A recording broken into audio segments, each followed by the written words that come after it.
अध्याय 1 दिव्य आत्मा की जागृति। आज से तुम तीसरी मंजिल पर क्षेत्र अ के प्रभारी होगे। क्लर्क ने कुणाल को एक बोरिंग से काम का परमिट थमा दिया।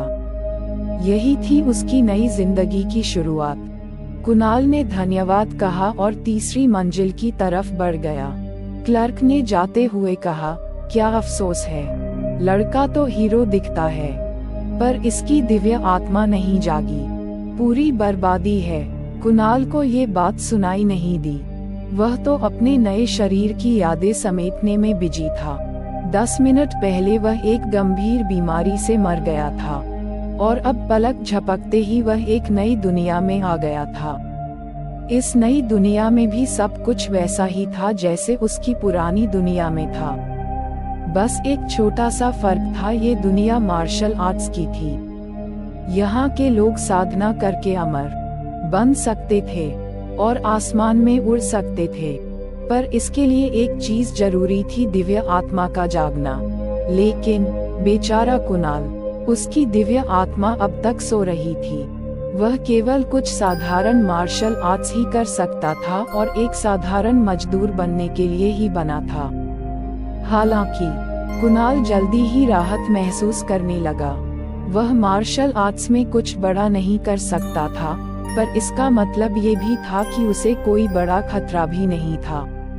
पिछले जीवन में बीमारियों से परेशान कुणाल को बस जीने की चाह थी, और यहाँ इस लाइब्रेरी में उसे खाना पीना और रहने की जगह मिल रही थी, और ऊपर से 35,000 सिक्के महीना भी। पूरी लाइब्रेरी 24 घंटे एयर कंडीश्ड थी। वाह, क्या ये क्षेत्र है, कुणाल ने सोचा और अपने नए काम से खुश हुआ। हर शहर में एक मार्शल आर्ट्स लाइब्रेरी होती थी जिसमें पुरानी साधना तकनीकें रखी जाती थीं। नीचे की मंजिल पर साधारण तकनीकें होती थीं जो कोई भी पढ़ सकता था, लेकिन ऊपर की मंजिल पर उच्च स्तर की तकनीकें होती थीं जिन्हें सिर्फ एलीट मार्शल आर्टिस्ट ही देख सकते थे। कुणाल का काम था तीसरी मंजिल पर साधारण तकनीकों को संभालना। यहाँ बहुत कम लोग आते थे, जिससे उसे बहुत फुर्सत मिलती थी। तभी अचानक उसके दिमाग में तेज दर्द हुआ और एक किताब जो हल्की सुनहरी रोशनी फैला रही थी प्रकट हुई। ये थी उसकी आसमानी किताब। कुणाल चौंक गया। मैंने अपनी दिव्य आत्मा को जागृत कर लिया है, उसने सोचा। उसकी दिव्य आत्मा का तंत्र बहुत मजेदार था। वह साधना तकनीकों को पढ़कर उन्हें अपनी आसमानी किताब में स्टोर कर सकता था, और किताब खुद ही उन्हें साधना करती रहती थी। और अगर वह एक ही तरह की तकनीकों को पढ़ता, तो किताब उन्हें मिलाकर एक उच्च स्तर की तकनीक बना देती थी। कुणाल ने फटाफट बुकशेल्फ से साधना तकनीकें निकालनी शुरू की और पढ़ने लगा। उसकी पढ़ने की स्पीड काफी तेज थी। सुबह से दोपहर तक उसने 25 तकनीकें पढ़ लीं, लेकिन इनमें से सिर्फ 4 ही उसकी किताब में रिकॉर्ड हो पाई। 2 तलवार तकनीकें, 1 तलवार तकनीक और 1 प्रहार मैनुअल। बाकी सब नकल की हुई थीं। फिर भी कुणाल खुश था। उसकी किताब की 4 पन्नों पर तकनीकें भर गई थीं और एक प्रगति बार तेजी से बढ़ रही थी। उसे महसूस हो रहा था कि उसकी शक्ति धीरे धीरे बढ़ रही है। बुरा नहीं है, इस गति से मैं जल्द ही मास्टर लेवल पर पहुंच जाऊंगा, उसने सोचा। मार्शल आर्टिस्ट्स को मास्टर लेवल और ग्रैंड मास्टर लेवल में बांटा जाता था। मास्टर लेवल पर पहुंचने के बाद कुणाल ने महसूस किया कि अब उसे ग्रैंड मास्टर लेवल पर जाना है। ग्रैंड मास्टर बनने का मतलब था कि वह अब सुपरहीरो के दर्जे पर पहुंच चुका था और आसमान में उड़ने के लायक हो चुका था। लाइब्रेरी में काम करने के साथ कुणाल को हर महीने 35,000 सिक्के मिलते थे। यह ऐसी रकम थी जिससे उसे शानदार खाना खाने का मौका मिलता था। कैंटीन में अच्छे और सस्ते पकवान मिलते थे, जैसे बतख खून की विमीसेली सूप, जो केवल 5 सिक्के में मिलती थी। लंच के समय कुणाल ने सोचा, वाह, अब मैं मजे से खाना खा सकता हूँ। वह सोचते सोचते एक कोने में बैठ गया और अपने साथियों की बातें सुनने लगा।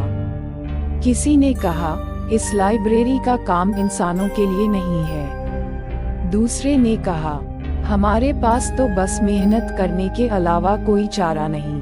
लेकिन कुणाल ने सोचा, अरे, इस दिव्य आत्मा के साथ मैं तो बस शुरुआत कर रहा हूँ। उसके चेहरे पर एक मुस्कान आई और उसने अपनी ताकत की बढ़ती हुई ख्याति का आनंद लिया। जैसे ही कुणाल ने अपने प्रयासों को देखा, उसकी ताकत में अचानक इजाफा हुआ। यह ऐसा था जैसे अचानक उसे सुपर पावर मिल गई हो। कुणाल ने सोचा, अब मैं वाकई में कुछ कर सकता हूँ। अध्याय 2, समय बहता पानी है, मैं शांति में हूँ। कुणाल को ये उम्मीद नहीं थी कि खाने के दौरान ही उसकी ताकत इतनी बढ़ जाएगी। उसे तो लगा जैसे प्रमोशन बिना किसी मेहनत के ही मिल गया हो। दूसरों को छोटे स्तर से ऊंचा उठने में सालों लग जाते हैं, लेकिन उसके लिए बस आधे दिन में ही ये चमत्कार हो गया। उसने अपनी दिव्य आत्मा से फिर से संपर्क किया और देखा कि पहली पन्ने पर लिखी अदृश्य तलवार तकनीक पूरी तरह से परफेक्ट हो चुकी थी। प्रोग्रेस बार जैसे गायब हो गया था और पन्ना सुनहरा हो गया था। अरे वाह, ये अदृश्य तलवार तकनीक कितनी शानदार होगी। वीकेंड पर किसी सुनसान जगह जाकर ट्राई करना पड़ेगा। उसने सोचा। दूसरे पन्ने पर चांदनी तलवार थी जो 87% तक विकसित हो चुकी थी। ये भी कुछ कम नहीं थी। तीसरे पन्ने पर मुलायम हवा की तलवारबाजी और चौथे पन्ने पर साधारण मुट्ठी थी जो 80% तक विकसित हो चुकी थी। चांदनी तलवार का मूल था चीरने वाली तलवार तकनीक। क्या नाम है यार। मुलायम हवा की तलवारबाजी का मूल था सौम्य तलवार तकनीक। साधारण मुट्ठी का मूल था सीधी मुट्ठी तकनीक। उन तकनीकों के लेखक शायद बहुत ज्यादा पढ़े लिखे नहीं थे। उनके नाम इतने साधारण थे कि लगता था बस उनका नाम या उपनाम ही लिख दिया हो। फिर भी ये तकनीकें चुराई गई और थोड़ी बहुत बदल दी गई थी। उम्मीद है कि जब ये सब मिलेंगी तो नाम भी अच्छे होंगे। आखिरकार मैं एक युवा आदमी हूँ जो थोड़ा ठाट बाट वाले नामों का आदी है। लंच के बाद कुणाल अपने क्षेत्र में लौट आया और पढ़ाई में खो गया। वह जल्दी में नहीं था। पिछली जिंदगी में बीमार रहने के कारण उसने इस बार ठान लिया कि ज्यादा मेहनत करनी पड़ेगी। एक दिन में ही उसने 40 किताबें पढ़ डाली। दुर्भाग्यवश उनमें से सिर्फ 5 ही मान्य तकनीकें थीं। इनमें से 3 तलवार की तकनीकें थीं, 2 मुक्के की तकनीकें थीं और बाकी सब एक ही मूल तकनीक से थीं, बस नाम और मूव्स बदल दिए गए थे। अरे यार, जब तुम तकनीक लिखते हो लोग उसे चुराकर 100 तरह की नई तकनीकें बना डालते हैं और तुम बस देखते रह जाते हो। ये गुस्से की बात है। कुणाल ने सोचा, किसी ने गाइडलाइन दी होती कि चोरी नहीं करनी चाहिए। हालांकि कुणाल की प्रकृति शांत थी और पैसे में उसे कोई खास दिलचस्पी नहीं थी। जब वह थक जाता था तो वह इतिहास और भूगोल की किताबें पढ़कर अपना मन शांत कर लेता था।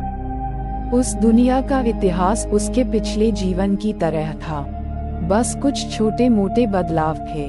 हर राजवंश में कुछ प्रतिभाशाली लोग होते थे जिन्होंने ऊंचा उठकर 9 प्रांतों को एकजुट किया था। फिर वे लोग गायब हो जाते थे और नए प्रतिभाशाली लोग उनके स्थान पर आ जाते थे। ऐसा विदेशों में भी था। इतिहास के प्रसिद्ध लोग भी उस दुनिया में बहुत शक्तिशाली मार्शल आर्टिस्ट थे। अगर मानवों ने अपने स्तर को ऊंचा कर लिया तो वे आकाश में उड़ सकते थे और पर्वतों और नदियों को भी नियंत्रित कर सकते थे। उनके लिए विमान या तोपों की जरूरत नहीं थी। एक तलवार की एक लहर से 800 मील दूर के दुश्मन को मारा जा सकता था। एयरक्राफ्ट कैनन उच्च स्तर के मार्शल आर्टिस्टों की आत्मिक ऊर्जा को पार नहीं कर सकते थे। अब भले ही मैं 9वीं कक्षा का मार्शल आर्टिस्ट हूँ, लेकिन अगर किसी ग्रैंड मास्टर से मिल गया तो मुश्किल हो सकती है। कुणाल ने सोचा, ध्यान रखो, सुरक्षा पहले। फिर घड़ी ने 12 बजे का अलार्म बजाया और कुणाल ने अपनी किताब बंद की, खिंचाव किया और कैफेटेरिया में खाने चला गया। वह जानता था कि अगर उसने खाया नहीं तो वास्तव में भूख के मारे मर जाएगा। ऐसे ही दिन बीतते गए। कुणाल ने अपने भोजन और किताबों के साथ समय बिताया। लगभग आधे साल के बाद उसकी योग्यता 9वीं कक्षा के शिखर पर पहुंच गई। वह अब ग्रैंड मास्टर बनने के बहुत करीब था। उसे ग्रैंड मास्टर बनने पर अपना खुद का अकादमी खोलने का मौका मिलेगा। लेकिन कुणाल ने अपना पेशा नहीं बदला। पहली बात, वह पैसे में ज्यादा रुचि नहीं रखता था। वह शांति से एक कोने में जीवन बिताने में खुश था।